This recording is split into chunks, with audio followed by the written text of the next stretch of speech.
Hindi ka naman sa CR. Hindi ka naman. Ako magsasabi. Ako magsasabi. Bakit nagto-toilet ka? Ako magsasabi. Ako magsasabi ate din. Okay, ready? 1, 2, Yung team picture Senator to. Robin. Si Mama. Kaya nga, sa'yo na siya? Ay, hindi. Nag-resign, lumipat sa ibang Ah! senator. Sige. Bye!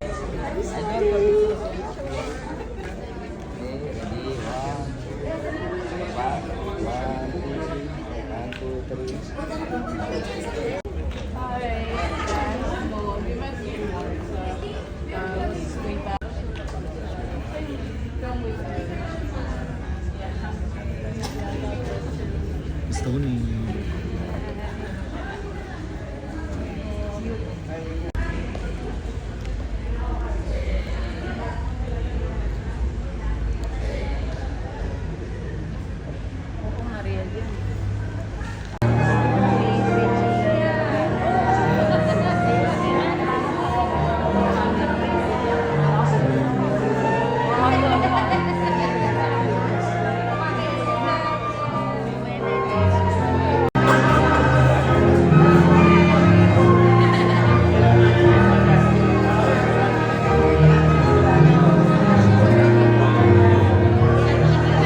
Kanya lang. Wala naman siyang masyadong nakuha.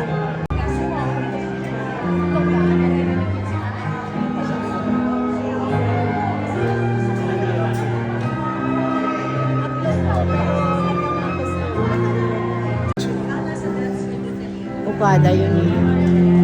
Tawag siya. Kaya ano maganda yung kay Sisa. Ano yung sisa?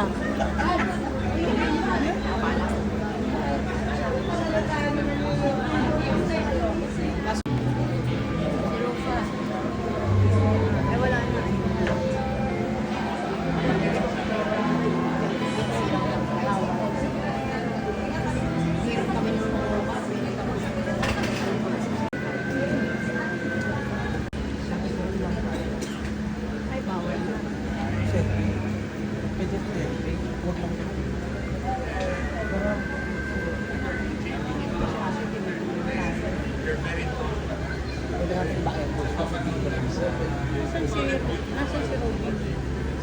Si Robin nakikita ko.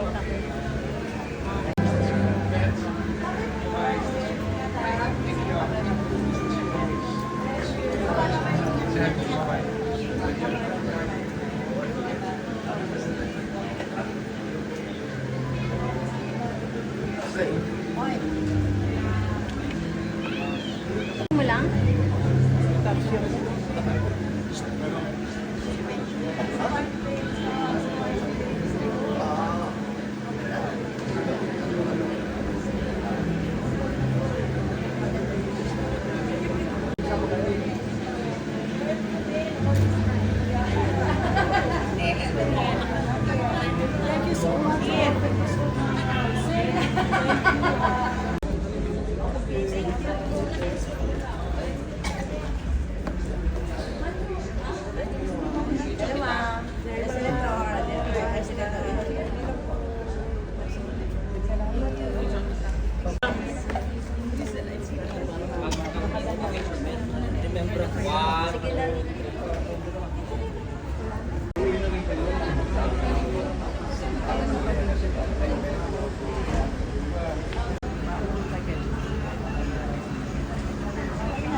Lumapit ka naman siya.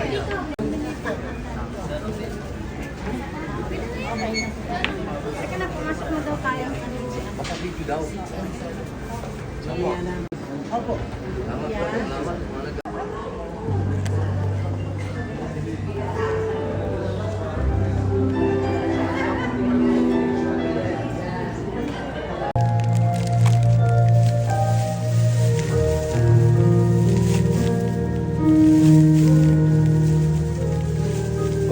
Years of friendship and laughter. Good morning, yesterday. And all the others in between, remember?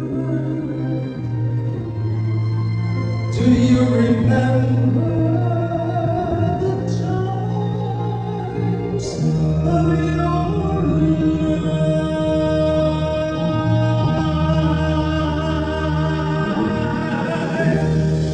Reach back for the joy and the sorrow.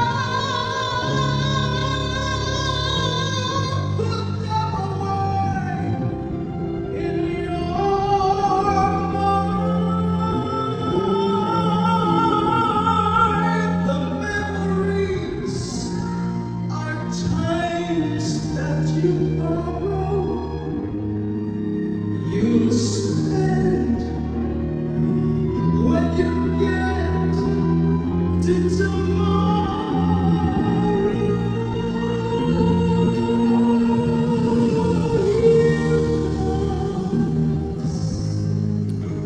The setting sun, the sisters are passing.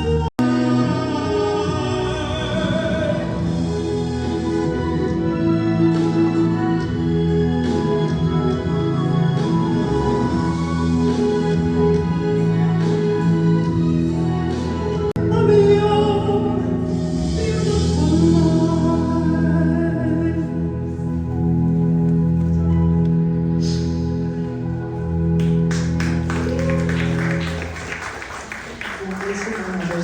Photo sa asawa ko, nawala. Sa asawa ulit, nawala ulit. Nagalisura.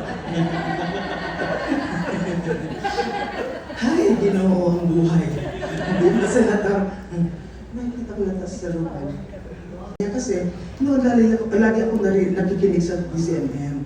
And then, kapag si Jobert at saka si Awal pass on board, nagtitext ako ng mga comments, gano'n. Tapos binanggit niya ako. Tapos sabi mo, ay, she's a friend of my lola. Sabi ni Jobert, baka naman mami mo. Hindi, lola talaga. Sabi niya gano'n. Ako naman nag-iisip, sino kaya yung lolang sinasabi nitong batang ito? Sabi ko, hindi ko wala ako idea. And then, until I saw sa PBB, yung tumutulay ka sa bubong. Basta you were in the bubong of the PBB house. And then, isang araw, kasi parang pinasok ka doon na hindi mo alam, something like that. Tapos, sabi may dadalaw na family, lolo.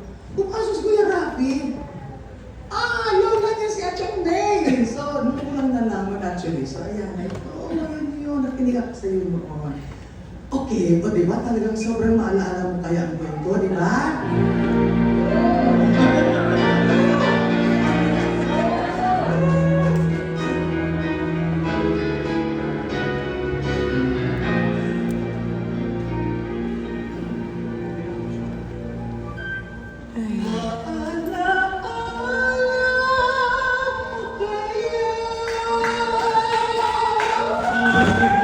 Sweet flowers of our feet.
ligaya sa puso ko ay di na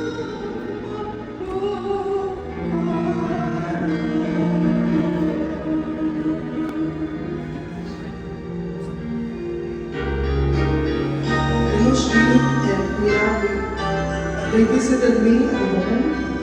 May dala siyang lang. Sabi niya, kasi ako pabalik ni Robin. Sabi niya, ako din binigyan niya.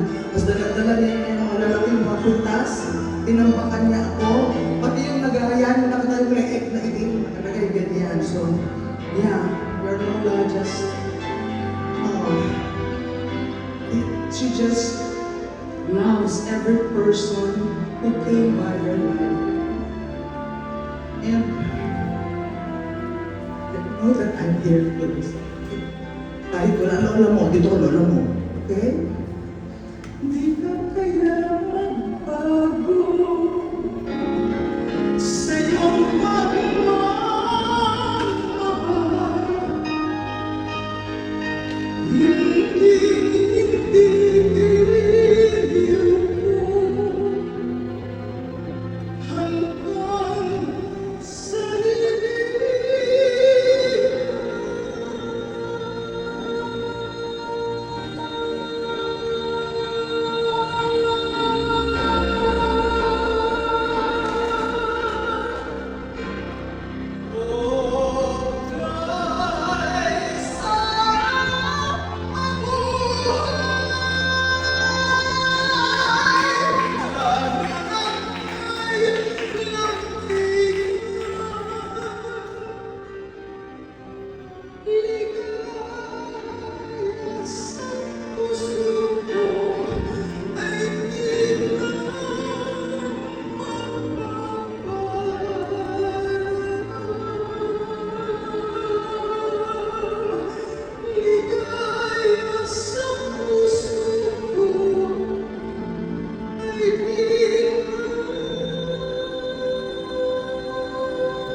last song I sang for her when she was still in the hospital.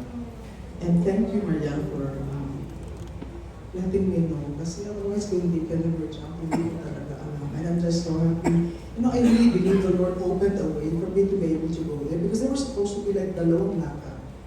And they were both canceled. That's why when I got your message, I rushed. Sabi ko, di ba, I'll go there right away. Yeah, that was the last night. So, yeah, I'll share this song because I know that that time, even in that situation, I believe that she heard and she heard the message. And I just would like to, in this time of grief, I have this prayer, and you know, there is a word in Isaiah 40:30-31 that but those who hope in the Lord will renew their strength. They will soar on wings like eagles. They will run and not grow weary. They will walk and not be faint. That is the message for you, most especially because in times like this, kailangan natin yung kalakasan na galing sa ating Panginoon. Amen?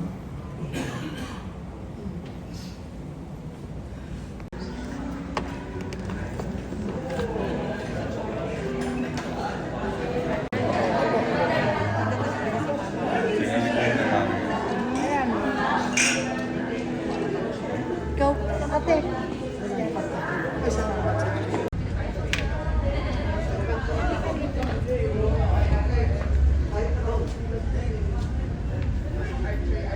Yeah. You're related to them, no? Becca. Yes, of course. I see.